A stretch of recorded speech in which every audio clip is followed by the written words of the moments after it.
रत्नागिरी जिल्ह्यातील खेड तालुक्यातील साकाळे गावात ग्रामदैवत देवी महालक्ष्मी आणि देवी जाखमातेचा भव्य छबिना मोठ्या भक्तिभावात आणि उत्साहात पार पडला। गावभर भक्तिमय वातावरण निर्माण झाले असून ढोल ताशांच्या गजरात आणि जयघोषात संपूर्ण परिसर दुमदुमून गेला। अजित हनुमंत चव्हाण यांच्या घरी पारंपरिक विधीपूर्वक पालखीचे प्रस्थान करण्यात आले। अजित चव्हाण यांची बहीण आरती प्रकाश जाधव यांनी केलेल्या नवसाच्या पूर्ततेनिमित्त हा सोहळा विशेष धार्मिक श्रद्धेने पार पडला। या प्रसंगी भाजप नेते वैभव खेडेकर, खेड नगरपालिका नगरसेविका वैभवी खेडेकर तसेच पंचायत समिती सदस्य संग्राम कदम यांनी उपस्थित राहून देवीचे दर्शन घेत ओटी भरली।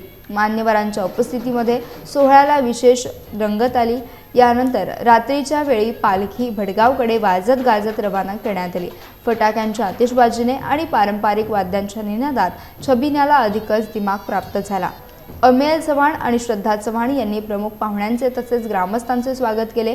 मोठ्या संख्येने उपस्थित भाविकांनी या सोहळ्यात सहभागी होत देवीच्या चरणी प्रार्थना केली।